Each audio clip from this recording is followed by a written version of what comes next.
हिमाचल प्रदेश के मुख्यमंत्री ने विधानसभा में स्पष्ट किया है कि राज्य सरकार पहले की तरह अलग अलग तरीके से ही वसूलेगी और इसे टोल टैक्स के साथ जोड़ने की योजना को वापस लिया जा रहा है।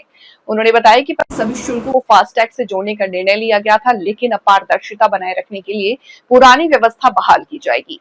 सीएम सुक्खू ने यह भी साफ किया है कि सरकार ने किसी भी श्रेणी में शुल्क वृद्धि नहीं की है और जो भ्रम फैलाया जा रहा है वो पूरी तरह गलत है। उन्होंने कहा कि स्थिति को संभालने के लिए उन्होंने अमरिंदर सिंह, राजा वडिंग और प्रताप सिंह बाजवा से बातचीत की है। साथ ही उन्होंने भगवंत मान को भी फोन किया, लेकिन संपर्क नहीं हो पाया। एक मुद्दा जो बार-बार असेंबली में आ रहा है on the removal of chief secretary, ऐसा कोई मुद्दा नहीं आया। आपने अब जो जानकारी है उसको मैं जानकारी लूंगा तो उसी के बाद बोलूंगा। और बताइए सर, रोबोटिक सर्जरी के लिए विपिन सिंह परमार लगातार कह रहे हैं कि आम आदमी की पहुंच से बाहर है, ना तो हिमकेयर और ना ही आयुष्मान में इसका कोई प्रावधान है। देखिए, रोबोटिक सर्जरी को जो गरीब आदमी के लिए है उसके लिए हम विचार कर रहे हैं और निश्चित रूप से हम विचार करेंगे कि पहले तो ये सस्टेन कर जाए। जो चीज़ आती है उसको सस्टेन करना जरूरी होता है। पहले तो सारे ट्रेंड हो जाए, डॉक्टर हमारे ट्रेंड हो गए, नर्सेज ट्रेंड हो गई है।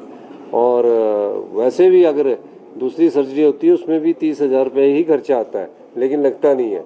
यहाँ स्पेशल वार्ड वाले को हमने पैसे लिए और जो गरीब आदमी है उससे सिर्फ 30,000 रुपये हम रोबोटिक सर्जरी का ले रहे हैं और 70,000 रुपये की सब्सिडी दे रहे हैं।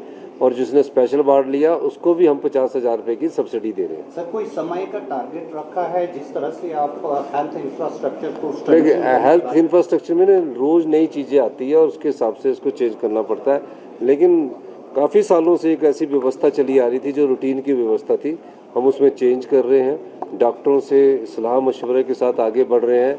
और जो मेडिकल कॉलेज चारों थे वो नाम के मेडिकल कॉलेज थे, वहाँ ना पीजी की क्लासेस थी ना एसआरशिप की क्लासेस थी, तो उसको बढ़ा रहे हैं।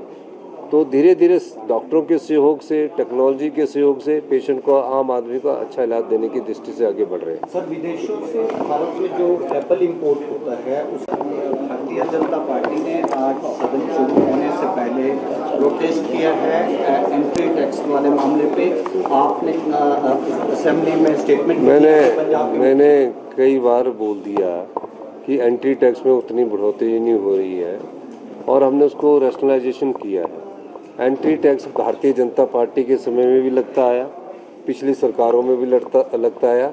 अब सिर्फ बढ़ोतरी के मामले में वो प्रोटेस्ट कर रहे थे, तो जो बढ़ोतरी का मामला उसमें मैंने कह दिया है कि कोई ज़्यादा उसमें बढ़ोतरी नहीं हुई है और उसकी अभी हम कंपैरेटिव स्टेटमेंट बना रहे हैं। जहाँ बढ़ोतरी का थोड़ा बहुत संभावना घटाने की होगी उसको हम रैशनलाइज करेंगे। लॉ एंड ऑर्डर सिचुएशन पैदा ना हो, जिस तरह से उन्होंने कहा है कि मीडिया नहीं, निश्चित रूप से जब उनको उतना ज़्यादा लगेगा ही नहीं तो लॉ एंड ऑर्डर की सिचुएशन पैदा नहीं होनी चाहिए। मैं चीफ मिनिस्टर भगवंत मान जी से भी बात करूंगा कि जो कहा जा रहा है वो गलत है। कुछ बड़े ट्रकों पर जो लगा है उसको हम रैशनलाइजेशन करने की दिशा में आगे बढ़ेंगे। मेरी पंजाब के जो प्रदेश कांग्रेस कमेटी के अध्यक्ष है राजा वडिंग जी से और प्रताप सिंह बाजवा जी से भी इस मामले में बात हुई है, तो हम उसको रैशनलाइजेशन कर रहे हैं दोनों से। सर, जिस तरह से आपकी सरकार करप्शन के खिलाफ जीरो टॉलरेंस के